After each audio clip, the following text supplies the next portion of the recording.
Welcome back, everyone. Today is the second day of June. Happy Pride, everybody.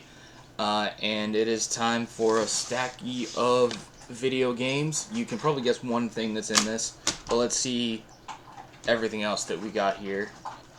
We'll start with the one singular PS5 game. This is another one of the many horror games that you should probably be seeing in your stores on physical. Made by nobody I really know, but this was quite visually striking to me. This is called The Chant, and I waited for it to go on sale on, I think I got it on Amazon, and haven't played it yet, but I did quite like it because it does seem like, for one thing, it's going to involve some combat, which is one thing that I've decided is really important to me for, picking some of these games, especially first-person games, especially these indie-looking horror games. It drives me kind of crazy when it's just like sit there and hide behind something until you can go, and you'll never get any valuable items or weaponry or fight back or anything like that. I understand it's a survival horror trope, but it's a specific kind of survival horror that I'm always disappointed when a game turns out to be that way. So this specifically says craft spiritual weapons, supernatural abilities, things like that, and it just really looks a lot like it looks like Mandy. I think that's probably what they were going for, especially when they chose pink for the lighting effects on the cover here. But yeah, I forget the director's name off the top of my head now. I had it like 20 minutes ago. I had it in my head. I was like, yeah, it looks like Mandy in that one episode of Cabinet of Curiosities and whatever the hell else. And yeah, I think it looks cool. Hopefully I'll give that a try. Hopefully I like it. Let's do the things I've only got one of. Yeah, this is a nice little PC bundle. Goes really well with the Battlefield collection that I picked up like last year.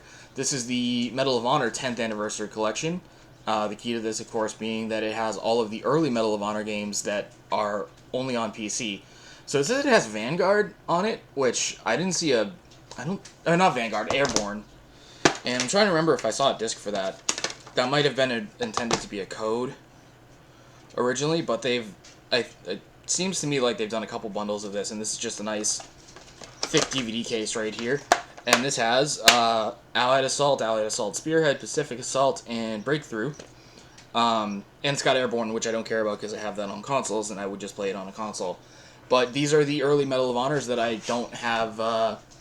It's sort of like they go from PS1 to PC and then come back to consoles with Frontline. And if you don't know this about me, I really did grow up on, all the Call of Duties, especially the campaigns, and the first three, especially Medal of Honor. So, getting something that has the ones that I don't have on consoles is a very cool idea. So I wanted to make sure I grabbed that. I didn't know it existed, and then I was like, oh yeah, definitely, for sure. We got a Wii game, The Dog Island. This looks like trash, I'm sure, to most people, but I've always been interested in this game because I've heard it is kind of insane, story-wise. And first of all, I love dogs, and I don't know if you can hear it in the background, but there's a dog walking around in this house now, because I'm fostering a dog, and she's beautiful and special and lovely, and makes everything better to see her every day when I come home and take her out and do all that stuff. But anyway, yeah, there's a dog here, there's a dog on the cover of this game. It's got like a weird story, and I've wanted to try this game for a while because I've heard people just say that it's based on like these like toys or fashion line or something like that from the time this came out, but it's got like a storyline that features like these like big-headed dogs with huge noses and stuff, but you're also like saving your dying sister or something. It's really out there. I'm like, I have to have that. Like, no doubt. Fallout 4. Obviously, Fallout 4 is a dirt cheap game, and I've only just recently started to take an interest in Fallout, and even though I mostly will focus on playing New Vegas, happy Pride again, I definitely, obviously, for having the Fallout games, I have to have the one that's set in Boston and in the Boston area. Obviously, I live a little bit north of where the map ends in this, but I am familiar with a lot of the stuff that's going to be going on in there. So feels necessary, especially for a game that is, dirt cheap. But it's good, just cheap. Starting with some Switch games. Tears of the Kingdom. I'm overwhelmed with Tears of the Kingdom. I haven't actually played it in like a week because I don't feel like I'm making a dent, and it's really hard for me to accept that. But every time I fired it up, I've played it for like an hour and a half, and I've done stuff.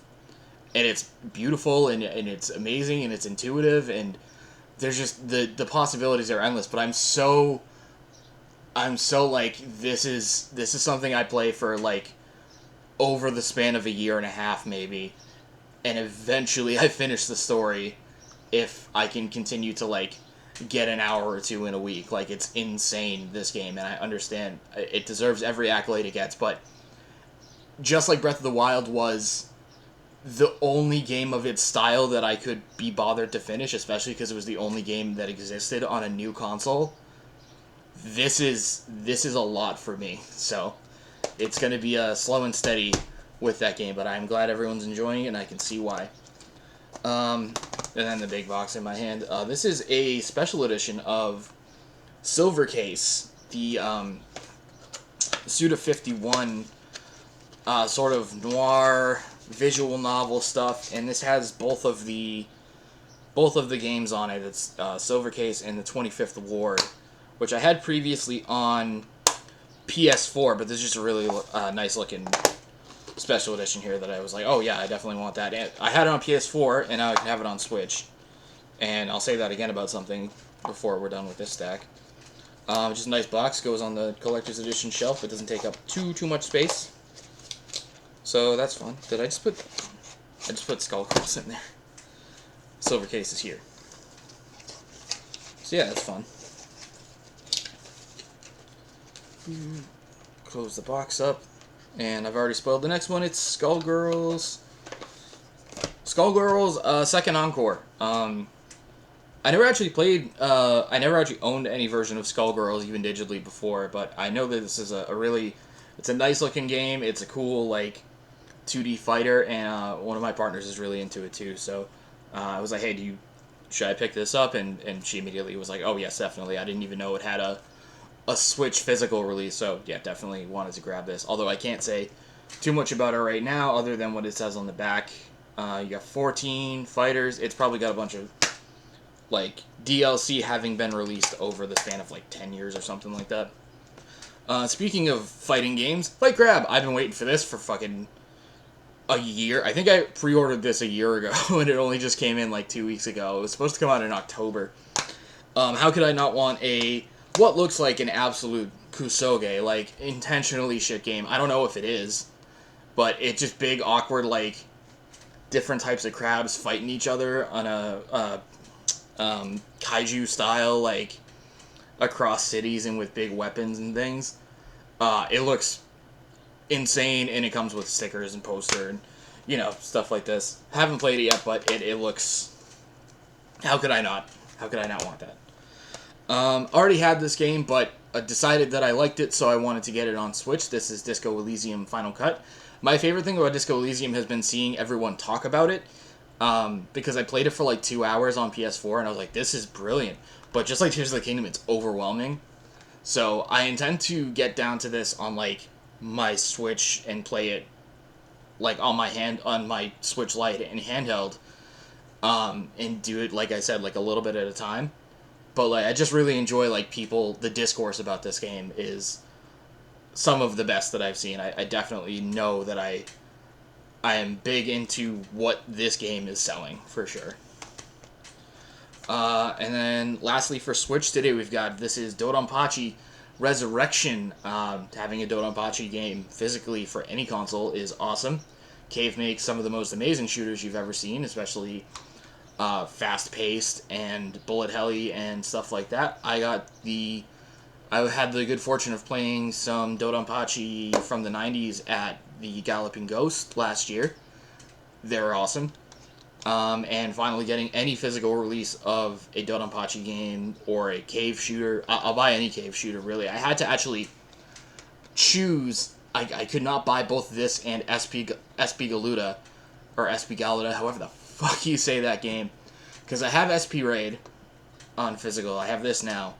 I definitely probably want to get like SP Galuda 2 at least digitally. I don't know if I'm going to pick it up physical, because they're both pretty pricey. I hadn't pre-ordered them. I just realized that they were coming out and saw them, and I was like, I have to get a copy. So yeah, more just amazing shooters on the Switch. What a time to be a shooter fan. It just to have a Switch and just play all of these on the go. Fire it up whenever you feel like. I have digital games, I have physical games, I have all types of great stuff that is like your holy grail stuff for retro collectors, for shoot 'em ups, because there's so many of them and there's so many good ones that didn't sell. And it's like, yeah, you can get that. There's still games on my wish list for the Switch for shoot 'em ups that are like, I will buy it the minute it goes on sale, but $20 is a damn good price just to play it anyway. It's just about it being physicals for me. And then I've got a stack of, maybe not that interesting to everybody here, but physical, obviously physical, PS1 sports games that I just decided I was going to flesh out the collection. I'll get these ones out of the way first. I said, fuck it. I'm particularly interested in this era of hockey and hockey games, so I just went all the way through it, and I got every PS1 hockey game I didn't own, starting with both NHL Powerplay games, which were done by Radical, and published by Virgin. So they did a 96 and a 98. These ones don't look great, I'm going to be honest with you, but I didn't have either of them, so like I said, I just got all of them.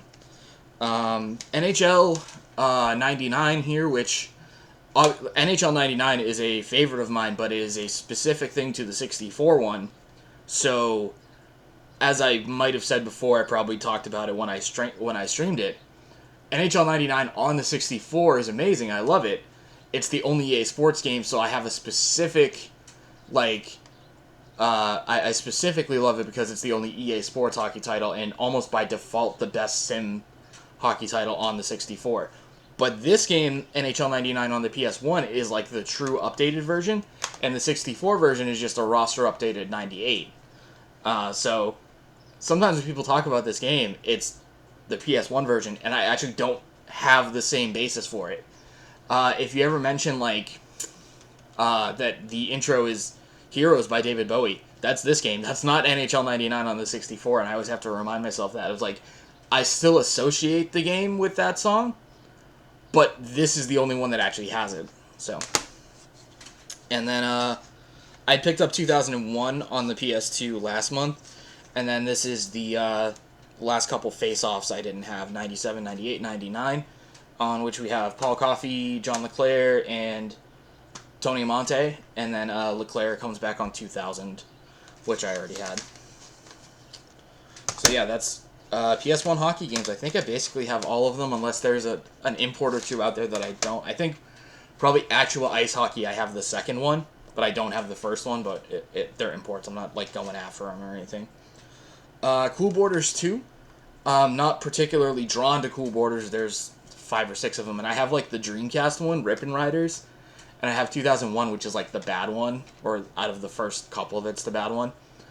So I was like, I don't have any of these, and I don't have a good idea of like what the good CoolBorders games are, so I went and just picked up the supposedly best one, which is 2. That could be incorrect, I don't know. They don't seem to have like a real standout. They just have like, I've heard 2001 on the PS1's not great, but I did have it. And then lastly, we got 2 baseball games here. First we got MLB 2003. Always intrigued me because it is the only PS1, MLB 2003 is only on the PS1. It's not just that it came out and it was the only PS1 baseball game for that year. It's not on PS2. There's no PS2 version of this. And it's also very intriguing to me because it has Barry Bonds on the cover. And unlike every other baseball game of this, I don't know if it's every game, but it always comes back in MVP baseball. It's not just about not having Barry Bonds in the game. They have Barry Bonds. He's on the cover. Like, I've never seen Barry Bonds on the cover of a game before. I don't think he's on any other games, because he's not usually in them. But this is, Barry Bonds in 2003. I think 2004 was his, like, ridiculous year, but 2003 is still probably the best hitter in baseball, I would imagine. And then lastly, Triple Play 2001.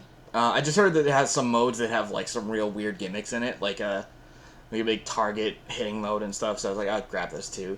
It's got Piazza on the cover. Yeah.